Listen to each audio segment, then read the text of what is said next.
Hello, this is Robert Rickover at Body Learning, and today my guest is Leah Zhang, who is an Alexander Technique teacher in Los Angeles. She is the Movement and Alexander Technique teacher at the Lee Strasberg Theater and Film Institute. She has a private Alexander practice, and this is relevant for our conversation today, she's an ergonomics specialist at UCLA, where she has done ergonomics evaluations and trainings for staff and faculty. She's going to be speaking at the 20th anniversary of the National Ergonomics Conference about her work of development and integration into the UCLA ergonomics program. And we're going to talk today about the connections between the Alexander Technique and the field of ergonomics. Leah, welcome Hello. to the show. Thank you. Thanks for having me. Well, it's a pleasure talking to you. We met briefly at a Alexander meeting in Long Beach a few weeks ago and arranged to do this talk. Leah, could you begin by giving our listeners a short description or definition of the Alexander Technique? Yeah, I like to let people know that the Alexander Technique is a way for them to observe their own habits, whether it has to do with habits of movement or habits of breathing or even habits of thinking. And it's a way for them to observe those habits and make another choice to do something else. So the Alexander Technique helps them to have a little more awareness about what they're doing in their lives. Right. And if you could also give our listeners a short definition of ergonomics. A lot of times when I'm talking to employees about ergonomics, I like to say that it's a two-parted, definition. So part of ergonomics has to do with how the user, how the human being is working with their equipment, in terms of how the equipment is designed and how it's functioning and whether it's helping to facilitate its use as a piece of equipment. But the other side of ergonomics has to do with the human design and how that human being is using themselves, their own bodies, to interface with the equipment at hand. So it's kind of a merging of the two. And oftentimes ergonomics is called human factors as well. Mm-hmm. And that second aspect that you mentioned, that certainly is where some Alexander Technique training can be very helpful. Oh yeah, absolutely. I find that a lot of the colleagues that I'm working with in the ergonomics profession, a lot of them come from backgrounds such as physical therapy or occupational therapy, and I think the Alexander Technique is a great fit to working with ergonomics because, as an Alexander teacher, I'm also observing how people are moving, how people are doing the tasks that they are doing, and so I think it's a really nice fit. Mm-hmm. Because I think most people in the general public, when they think about ergonomics, they think in terms of adjusting the height of your computer screen or the location of your keyboard Mm-hmm. or the design of the chair you're sitting on, that sort of Yes. thing. And Yes. I don't think that most people go beyond that in their concept of what ergonomics is about. Yeah, it's interesting because ergonomics recently has become such a buzzword in marketing, and so it's used to describe a lot of things like ergonomic keyboards, ergonomic knives, Hmm. even Hmm. ergonomic swimsuits. And so a lot of people tend to associate ergonomics with a piece of furniture, but if you ask, even any ergonomist, no matter what background they have, they will let you know that some of the struggles they come up with is just that misconception, is that people think it's just about the equipment when actually there's a lot of behavior that's involved in ergonomics. And so, behavior of the human being and how they kind of interface with the equipment. Right. And when ergonomics, people in the field of ergonomics look at that, what kinds of frameworks are they using? I assume most of them are not familiar with the Alexander technique. No, they're not, but I've been finding that they're very open to learning about the Alexander technique because the framework that they tend to look at it can mostly come from just posture, what they know about anatomy, physiology, about human posture, and how to kind of find that alignment. Um, but because the Alexander technique does tie so closely with balance, alignment, and just the most efficient use of the human being, I think that ergonomists would be very open to looking at the behavior challenges that they're coming across from the perspective of an Alexander Technique teacher, because usually the reference they make has to do with posture. Sometimes they take measurements. Mm-hmm. They Mm-hmm. have ideal measurements of, let's say, someone who's 6'3", his, height when he's sitting, from his knee to the floor is going to be different from a lady who's 5'2". So a lot of times they'll take those measurements and they'll use those measurements as a basic reference. Mm-hmm. But do they also think in terms of not just the height, but the way in which the person organizes him or herself to be at that height? Yeah, absolutely. Absolutely. They definitely look at, what else is happening. Let's say the knee height is correct, but there's this person is still complaining of discomfort in their lower back. But then they'll look at, well, what's happening to, the relationship of their head and neck and their back, just like, Alexander teachers might look at that relationship. And now I think ergonomists with their different backgrounds, they might phrase it in a different way. So if they're a physical therapist, they'll say, oh, their head is, extending or however it is in relation to the rest of their body. But I definitely think they look at the rest of the picture. Mm-hmm. And when you introduce Alexander technique ideas to Mm. ergonomists, how do you do that? Do you talk to them primarily? Do you use your hands to show them the kinds of things we do? How do you work in the field?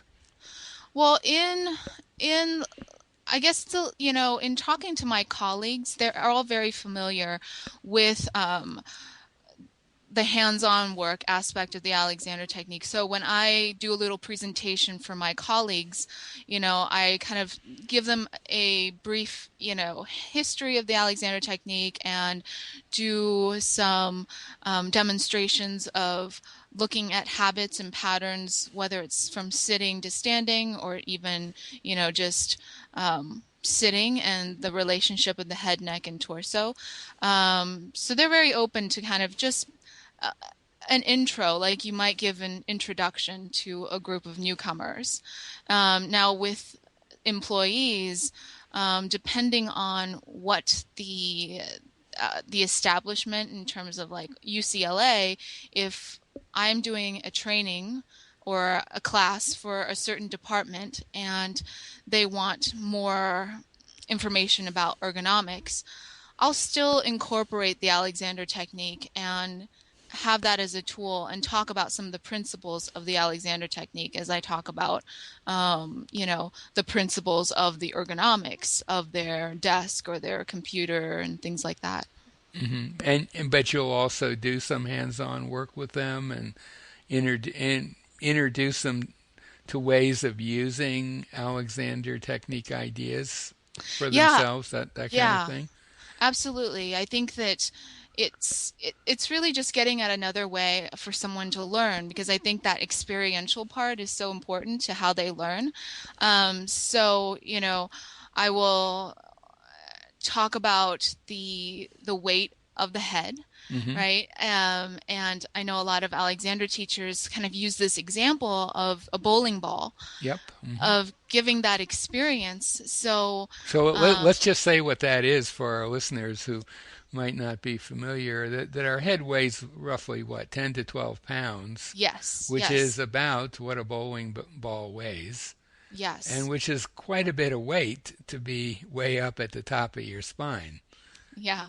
Yeah. And so what I do is I have my 10-pound bowling ball and I pass it among the participants just to give them that experiential weight of that head, and then I will detail how the head is poised on the top of the spine in terms of just giving them a little more, I guess, of an accurate, idea that there's actually a joint between, the bottom of their skull and the top of their spine, and that there's a delicate balance. And then we look at how that bowling ball or the head weight is balanced on top of the spine.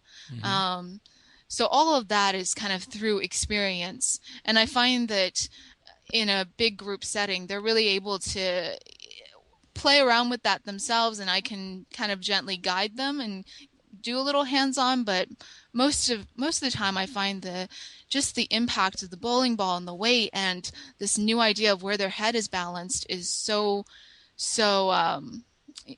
much information that alone opens up a lot of awareness for them. Right. I mean, just as it would for anybody who wasn't familiar with that. Absolutely. That's and do you would you tend to go into areas of, say, body mapping where you get them not just, well, of course, the head neck relationship and where Mm-hmm. it is and what's going on there would be an example, but do you Mm-hmm. go into things like where the shoulder girdle is attached to the torso and how Mm. how Mm-hmm. the wrist and elbow joints work, that kind of thing as well? Yeah, yeah, absolutely. So the head and neck is a big body mapping thing that I'll share with them. Another body mapping component that I find helpful to office workers, especially, is the hip joint. Mm-hmm. So we'll look at the connection of the leg to the pelvis, and especially when they're sitting.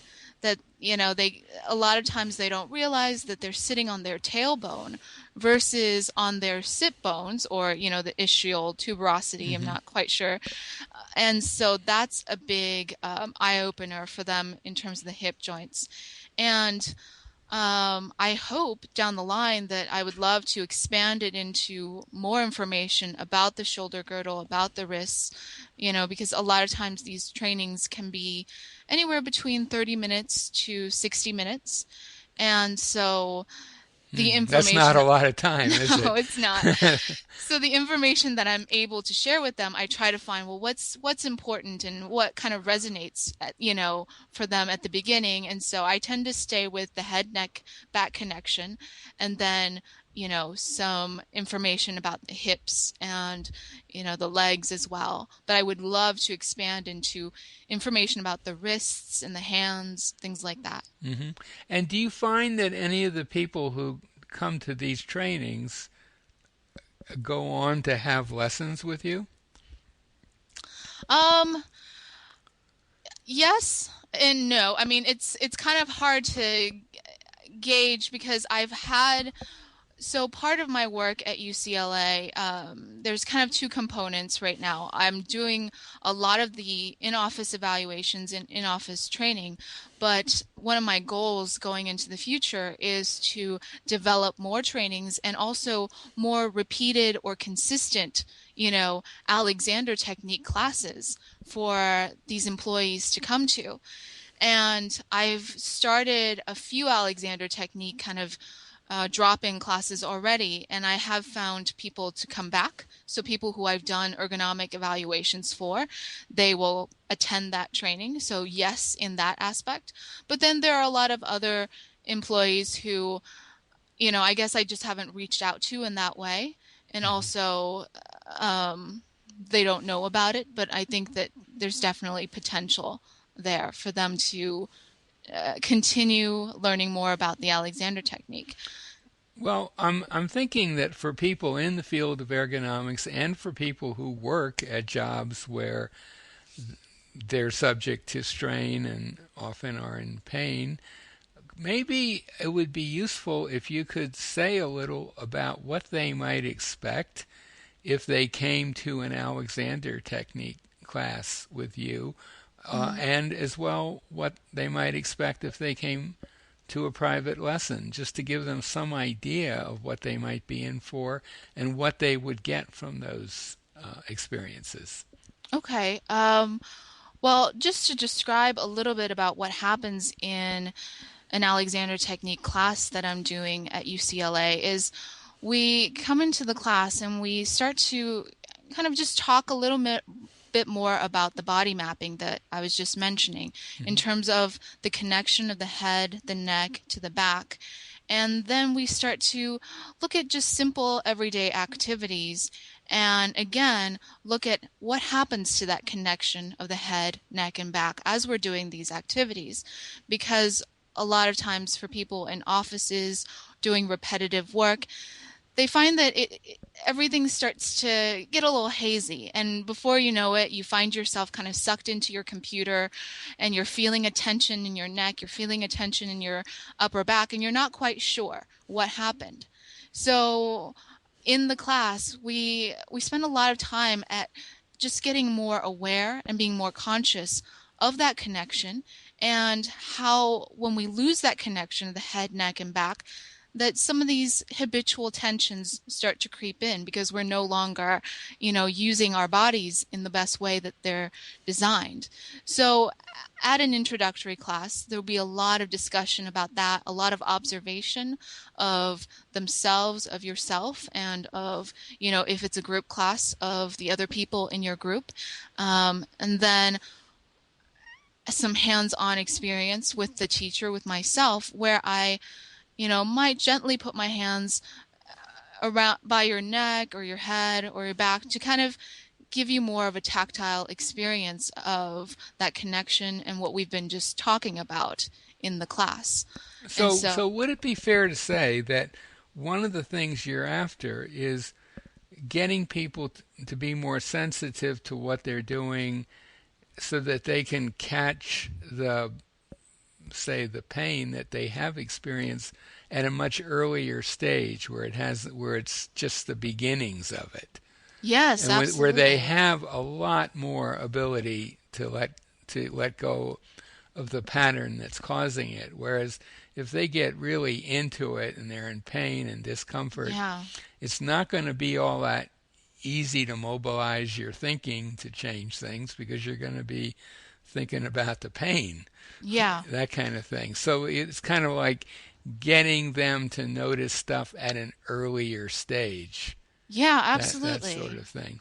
Absolutely. It really is a preventative, class. It's a preventative method because what a lot of research and what everyone's discovering about the repetitive stress injury that is especially, susceptible, or the office worker is especially vulnerable to getting the repetitive stress injury, that we don't want to wait till, there's debilitating pain or there's like swelling, but we want to start catching, well, what are these aches that I'm experiencing, and how can I be a little more aware to see, is there something that I can change with myself, with my behavior, to kind of change the discomfort.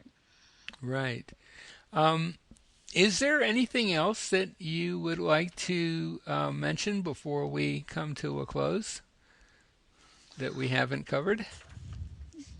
I guess I wanted to mention just that right now in the field of ergonomics and in offices, that it's a very open environment. People want opportunities to be able to do their work, but also find how they can be a little easier at doing their work. And there's also a lot of, connections about mindfulness at the workplace and, doing mindfulness trainings. And I think everything's kind of falling together in a place where, it's looking very positive so that the employee is able to start taking more control over their own discomfort and exploring, not just the equipment, but themselves and how they can interact with the equipment. Because,